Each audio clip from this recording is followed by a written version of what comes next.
Kotak securities के head currency and commodity research Anindya Banerjee अब हमारे साथ कार्यक्रम में शामिल हो रहे हैं। उनसे समझते हैं कि आज जो रुपया मजबूत हुआ है और सोने चांदी में जो चाल बनी है ना, उसका आप कैसे इम्पैक्ट देखते हैं। सर, पहले मैं आपसे रुपये के बारे में डिस्कशन करना चाहूँगा। सर, रुपये में अमूमन हम बात करते थे। पहले तो सर बहुत स्वागत है आपका, वेलकम टू मनी 9 सर। नमस्कार। तो सर, वैसे हम देखते हैं कि अमूमन ना एक साल में रुपया 3% के आसपास डेप्रिशिएट होता है। 2025 में देखें तो 5% के आसपास का डेप्रिसिएशन हुआ। अब रुपए में सर एक ही दिन में 1-1.25% के आसपास का मूवमेंट भी हमने देख लिया। वो आज ही का दिन है सर, मजबूती आई है 1.25% के आसपास की। हो भी क्यों ना, कि एक बड़ी डील है जो एक साल से हम अटकी हुई थी, वो डील हो गई है। तो 90 रुपये 40 पैसे का जो लेवल है वो हमने बनता हुआ देखा है। टैरिफ घटकर 18% हुआ तो उसका इम्पैक्ट जाहिर सी बात है रुपए में देखना लाजमी था। कल के सेशन में भी देखें, जो कल की क्लोजिंग हुई थी उसमें भी रुपया करीब 47 पैसे के आसपास मजबूत हुआ था। शायद रुपए को पहले से इस चीज़ का सेंस था कि ऐसा कुछ होने वाला है। तो सर, ये जो पहले रुपए की मजबूती है उसको अगर आप समझाएं, कल जो 47 पैसे का मूव था, आज जो 1.25% के आसपास की मजबूती है, रुपया और कितना मजबूत हो सकता है सर इस डील के चलते? राइट। देखिए, जो इंडियन रूपी है वो उसमें एक तरीके का फियर डिस्काउंट था क्या, अच्छा। क्योंकि ट्रेड वॉर चल रहा था। तो जी। ट्रेड वॉर में करेंसी एक वेपन की तरह काम करता है, और इंडिया उसको अच्छे अच्छे तरह से यूज कर रहा था टू सपोर्ट एक्सपोर्टर्स।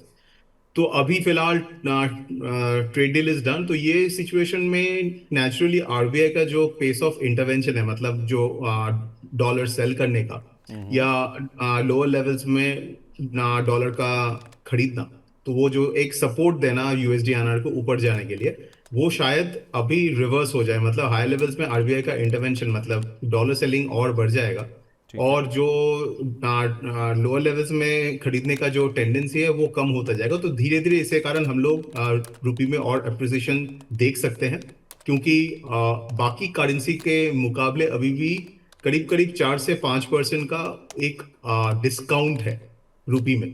तो इसके कारण हुआ हो सकता है ये धीरे धीरे 88 की तरफ चले जाए, माने 87 ना 88 के आसपास।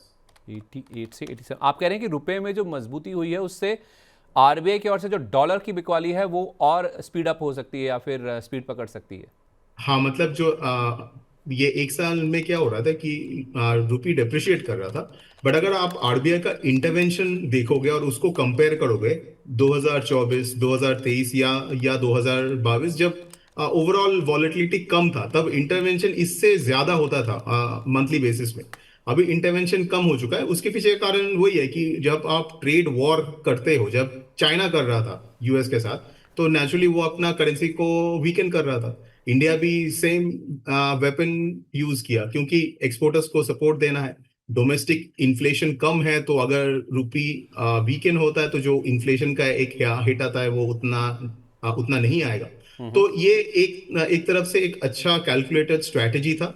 तो मगर वो ट्रेड डील हुआ होते ही उस स्ट्रैटेजी का अभी उतना उस हिसाब से जरूरत नहीं है। अभी भी ग्लोबल सिचुएशन काफी डाइसी है, और जैसे जैसे आगे ये आपका डी डॉलराइजेशन का जो रीसेट और आने वाला है, उसके कारण ग्लोबल ट्रेड वॉलेटिलिटी और बढ़ेगा। बट फिलहाल के लिए ट्रेड डील के बाद ट्रेड वॉर तो एक बार के लिए मतलब अभी बंद हो चुका है, तो इसके ये सर, कारण हाँ, ये 88-87 जो आप कह रहे हैं सर, ये कब तक हो जाएगा रुपया?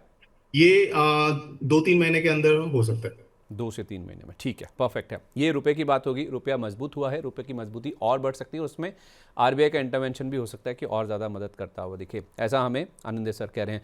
अब जरा सर चांदी और सोने की बात करें। सोने चांदी में हम देख रहे हैं बहुत ज़्यादा उथल पुथल हो रही है सर।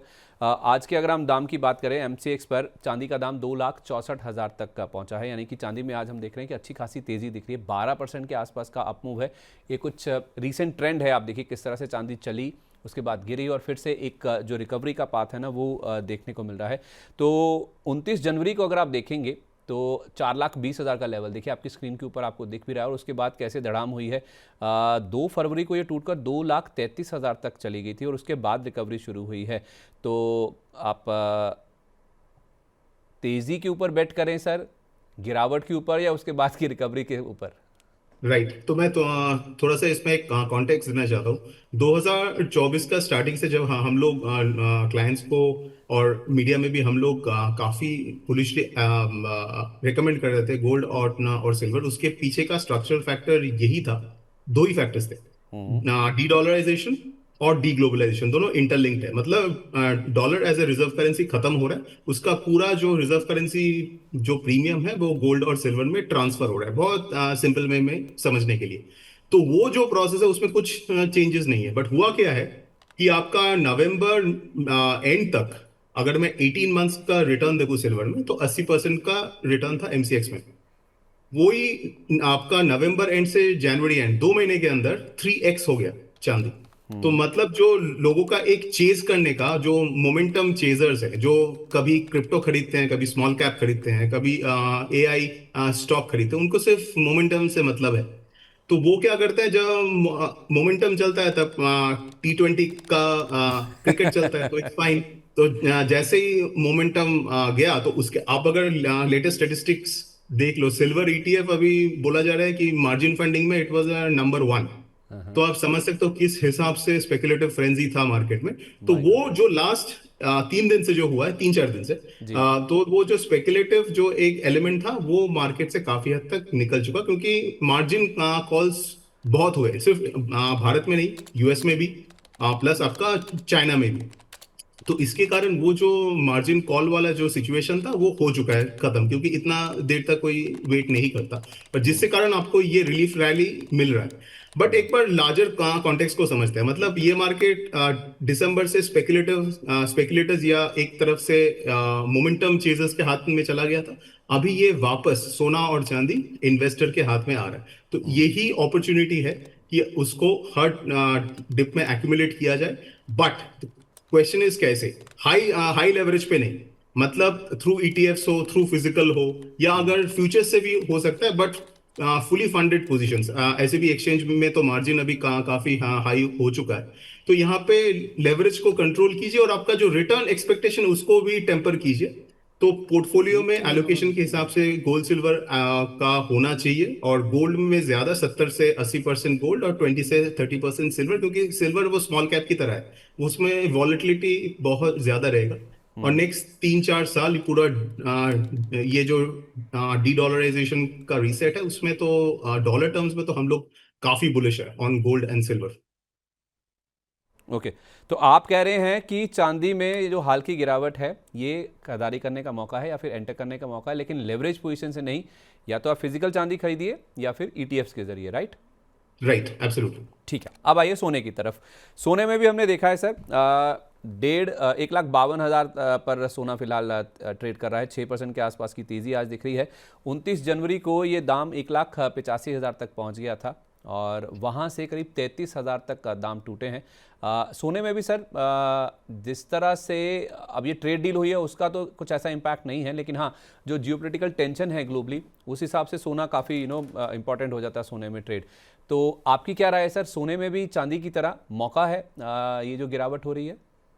एकदम, क्योंकि सोना को आप अगर इक्विटी मार्केट के एनालॉजी लो, वो एक large cap blue chip stock है। तो जब वो 20-25% एमसीएक्स में तो ज्यादा गिरा है बिकॉज ऑफ प्रीमियम डिस्काउंट, तो ये एक और ईटीएफ में तो उससे भी ज्यादा because of the margin selling. तो ये अपॉर्चुनिटी है लॉन्ग टर्म में, क्योंकि देखिए सिल्वर में लोग ये एक माने ये एक साइड ऑफ आर्गुमेंट हो सकता है कि वो इंडस्ट्रियल मेटल है, बहुत ज्यादा ऊपर गया तो डिमांड डिस्ट्रक्शन होगा। सोना इज प्योर मनी, और ये जो हम लोग फेज में है 2030 तक, ये पूरा मॉनेटरी रीसेट का दौर है जो लास्ट 1930s में हुआ था, जब पाउंड से डॉलर में आया था रिजर्व करेंसी स्टेटस। तो ये सिचुएशन में gold is going to be the main currency of the world. मतलब गोल्ड सिर्फ अभी कमोडिटी नहीं है, एक करेंसी बन रहा है, रिजर्व करेंसी। तो गोल्ड को अपना पोर्टफोलियो में रखिए, अपना जो overall volatility of the portfolio उसको वो कम करेगा, और आपको एक जो करेंसी का डिबेसमेंट होता है, जो करेंसी का एक आपका इन्फ्लेशन है, उसको सोना कैप्चर करता है। तो इसके लिए सोना पोर्टफोलियो में होना चाहिए, और ये करेक्शन अपॉर्चुनिटी है टू स्टार्ट एक्यूमुलेटिंग सोना, but again not with leverage, without leverage. जैसे चांदी में आपने कहा, वैसे ही आप कह रहे हैं कि लेवरेज के जरिए नहीं, यानी कि आप उधार लेकर नहीं, बल्कि अपने खुद के पैसे से फिजिकली या फिर ETFs के जरिए निवेश करें, तो वो आपके लिए ज़्यादा बेटर हो सकता है। बहुत शुक्रिया आपका बनर्जी साहब, अपना कीमती समय आज हमारे साथ शेयर करने के लिए, सोने चांदी पर, रुपए पर अपनी राय हमारे साथ शेयर करने के लिए। तो सर, आपने अपनी राय दी है, तो कोई डिस्क्लोजर देना चाहेंगे चांदी और क्योंकि सोने में आपने निवेश की राय दी है? हाँ, इसमें सोना और चांदी दोनों में फ्यूचर्स और ऑप्शंस में मेरा पर्सनली कोई पोजीशन नहीं है, फर्म का पोजीशन हो सकता है। चलिए, बहुत शुक्रिया आपका sir, thank you so much अपना कीमती समय देने के लिए। Thank you.